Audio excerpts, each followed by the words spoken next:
Salam saudaraku, selamat bertemu di program introspeksi diri. Hari ini hari ulang tahun saya yang ke-53 dan saya merenungkan dan mengintrospeksi diri terhadap seluruh perjalanan hidup yang telah saya jalani. Dan saya mengajak saudara-saudaraku untuk juga boleh mengambil bagian mengintrospeksi diri sendiri melalui mendengarkan firman Tuhan pada hari ini. Kita terlebih dahulu berdoa. Tuhan Yesus, terima kasih Tuhan untuk hari-hari yang telah kami lalui. Tuhan, ajarlah kami menghitung hari-hari kami, supaya kami boleh bijaksana. Bapa, banyaklah kesusahan yang telah kualami. Dan aku sadar ya Tuhan, semua kesusahan-kesusahan itu adalah akibat dari kesalahan-kesalahan yang kuperbuat pada masa yang lalu. Tuhan, tolonglah aku supaya hamba-Mu ini boleh menjadi lebih baik pada hari-hari yang akan datang. Terima kasih Tuhan, dalam nama Tuhan Yesus Kristus. Amin. Saudaraku, sebagai alat introspeksi diri bagi saya pada hari ini, saya mau mengajak kita semua membaca dari Mazmur 90 ayat 7 sampai 12. Sungguh kami habis lenyap karena murka-Mu, dan karena kehangatan amarah-Mu kami terkejut. Engkau menaruh kesalahan kami di hadapan-Mu dan dosa kami yang tersembunyi dalam cahaya wajah-Mu. Sungguh segala hari kami berlalu karena gemas-Mu. Kami menghabiskan tahun-tahun kami seperti keluh. Masa hidup kami 70 tahun dan jika kami kuat 80 tahun. Dan kebanggaannya adalah kesukaran dan penderitaan. Sebab berlalunya buru-buru dan kami melayang lenyap. Siapakah yang mengenal kekuatan murka-Mu dan takut kepada gemas-Mu? Ajarlah kami menghitung hari-hari kami sedemikian, hingga kami beroleh hati yang bijaksana. Saudara, Mazmur ini adalah doa Musa. Di ayat 7 dikatakan, sungguh kami habis lenyap karena murka-Mu. Ya, Musa merenungkan bahwa banyak kesusahan, kesulitan dan persoalan yang telah dialaminya bersama bangsa Israel. Dan alasan dari semua yang terjadi itu disebutkan dalam ayat 8. Engkau menaruh kesalahan kami di hadapan-Mu dan dosa kami yang tersembunyi dalam cahaya wajah-Mu. Sejujurnya saudara, saya melakukan banyak kesalahan dengan perkataan, dengan sikap, dengan isi hati, ya, tersembunyi bagi manusia, tetapi tidaklah tersembunyi bagi Tuhan. Tuhan melihat keseluruhannya, bahkan dalam niat, dalam pikiran yang tidak bisa diketahui oleh orang lain, dilihat oleh Tuhan. Bahkan dikatakan kesalahan itu ditampilkan di hadapan Tuhan. Saudara, melalui kesadaran Musa akan kesalahan-kesalahan yang dialami itu, maka dia bisa memahami mengapa begitu banyak kesulitan dan kesusahan yang telah dialaminya. Demikian juga saudaraku, kehidupan saya. Kalau saya renungkan saudara, apa yang tadi dikatakan oleh Musa, bahwa hari-hari kami berlalu seperti keluh. Banyak persoalan, banyak masalah, banyak kesulitan saudara terjadi. Dan saat ini, pada hari ini, ketika saya berada di hari ulang tahun saudara, saya merenungkan bahwa itu terjadi karena banyaknya kesalahan yang saya lakukan. Dan kesalahan-kesalahan itu mungkin tersembunyi bagi orang lain. Saudara, sejujurnya saya katakan bahwa menjadi hamba Tuhan seringkali tergoda untuk menjadi munafik. Di hadapan manusia boleh bersandiwara, merasa diri benar, merasa diri kudus, karena bisa menggunakan ayat-ayat Alkitab untuk membela diri. Namun saudara, yang tidak bisa kita tipu adalah ada Tuhan yang melihat segala motivasi, yang mengetahui setiap kata yang terucap, setiap kata yang ditulis dengan jari ini, saudara. Tidak ada yang tersembunyi bagi Tuhan. Dan saat menyadari bahwa semua yang kulakukan ini ada akibatnya, maka hati ini tunduk, saudara. Ya, tunduk. Hari-hari belakangan ini saya banyak berdoa, saudara, dan berkata begini: ya Tuhan, terima kasih untuk pengalaman-pengalaman yang merendahkan. Terima kasih untuk kesulitan-kesulitan yang menekan. Hamba-Mu bersyukur karena aku tahu semua kesulitan ini adalah cara Tuhan untuk melepaskanku dari kebiasaan yang berdosa. Saudaraku, ketika Tuhan Yesus disalib, ada 2 orang penjahat yang turut disalibkan bersama dengan Dia. Hal ini, saudara, tertulis di dalam Lukas pasal 23 ayat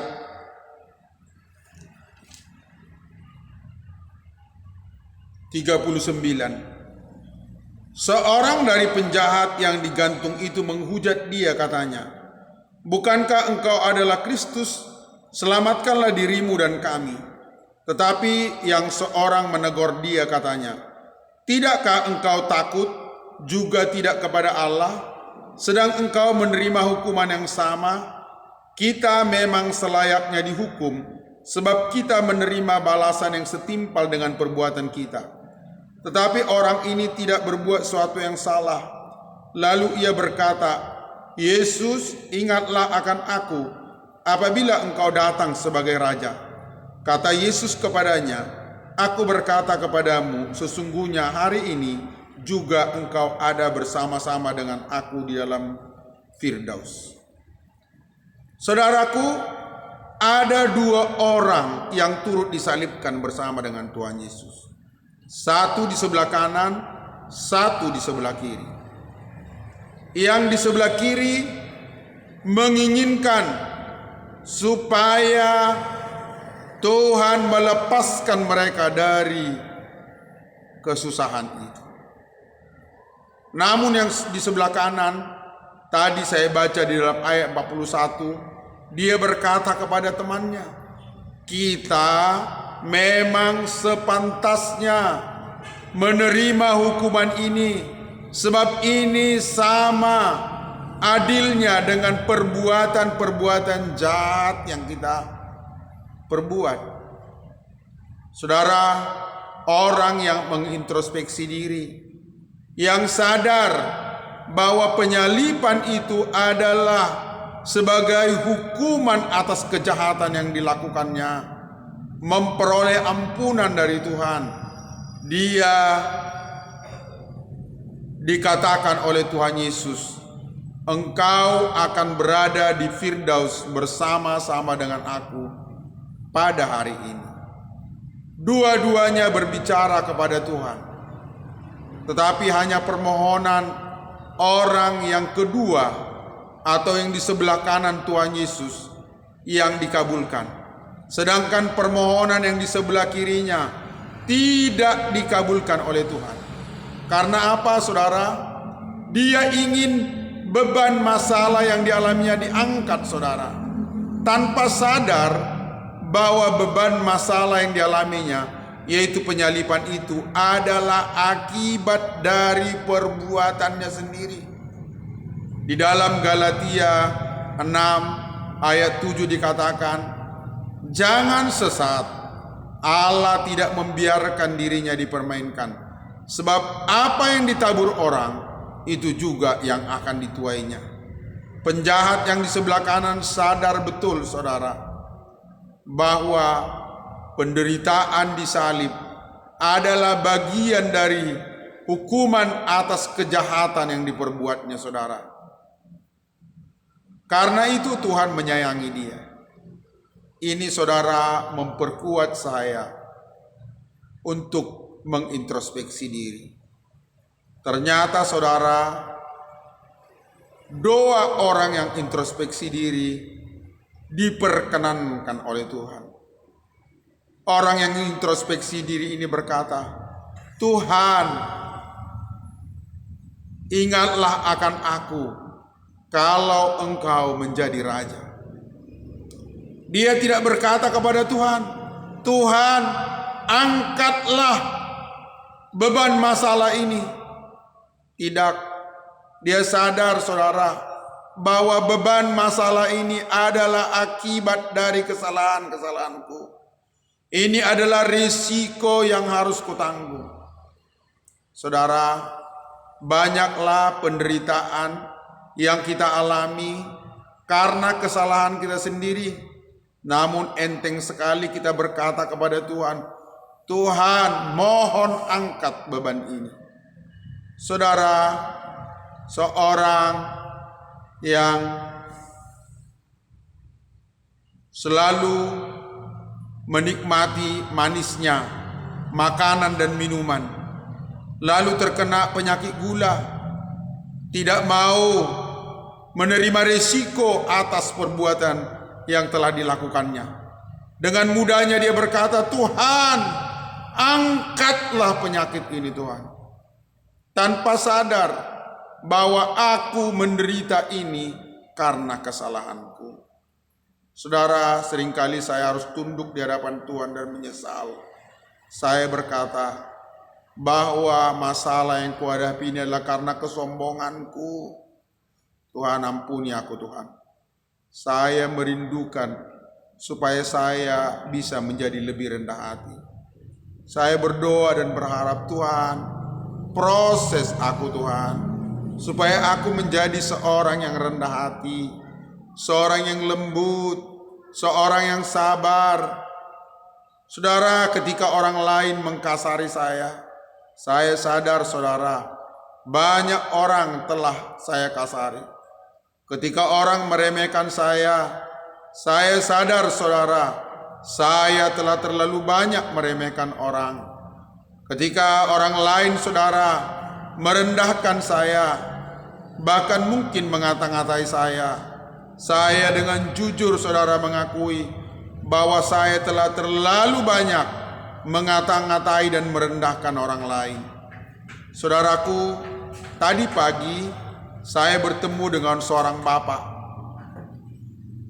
Dia kehilangan seekor ayam, saudara, dan dia sangat marah.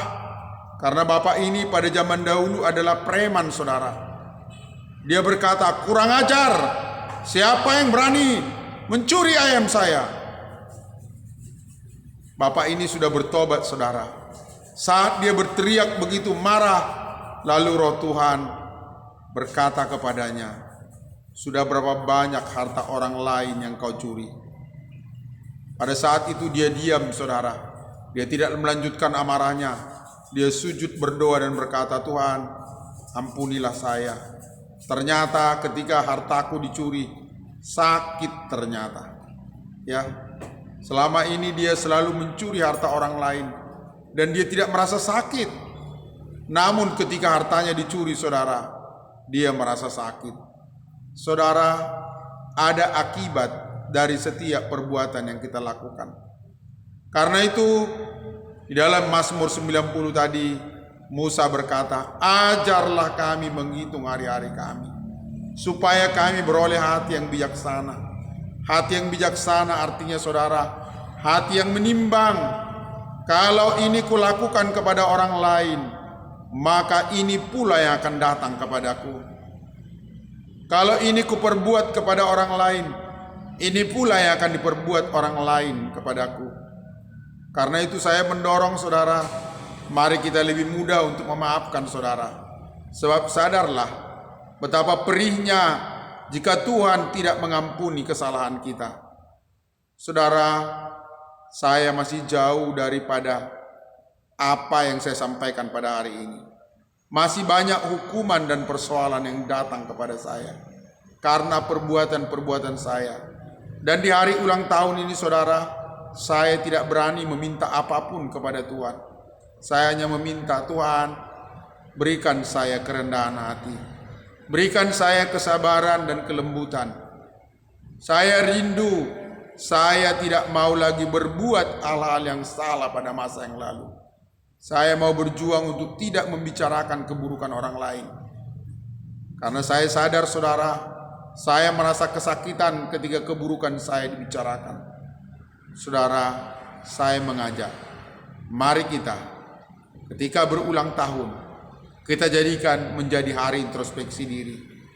Jangan terlalu banyak permintaan saudara. Mintalah kualitas rohani supaya bisa menjadi manusia yang bijaksana. Manusia bijaksana adalah manusia yang tidak sembarangan berbuat sesuatu, sebab dia tahu dia akan menanggung akibat dari perbuatannya. Kita berdoa. Tuhanku Yesus, terima kasih Tuhan. Terima kasih Tuhan. Banyaklah kesalahan yang telah kulakukan. Banyaklah kesalahan yang telah kuperbuat. Tuhan, kesusahan-kesusahan yang sekarang kualami adalah akibat dari kesalahanku sendiri. Ampunilah aku Tuhan.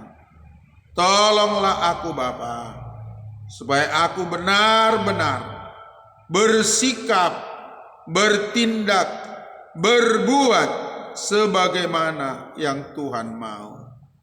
Aku bersyukur untuk setiap hukuman, teguran, dan tekanan yang kualami sebagai akibat dan buah dari perbuatan jahat yang kulakukan. Aku memohon ya Tuhan, belas kasihanilah aku Tuhan. Tolonglah aku Tuhan. Biarlah hidupku benar. Biarlah aku berhati-hati dengan perkataanku. Sebab setiap kata yang kuucapkan akan mendatangkan hukuman atas diriku sendiri. Ya Tuhan, biarlah hanya perkataan-perkataanmu, hanya kebenaran yang kuucapkan dengan bibir lidahku, hanya kebenaran yang kuketik dengan jariku ya Tuhan. Terima kasih Bapa, mulia Engkau Tuhanku. Aku bersyukur kepadamu Bapa untuk tahun yang Tuhan tambahkan atas hidupku. Terima kasih Tuhan, dalam nama Yesus, haleluya. Amin. Sampai bertemu kembali saudara pada hari Rabu untuk merenungkan kebenaran firman Tuhan. Salam.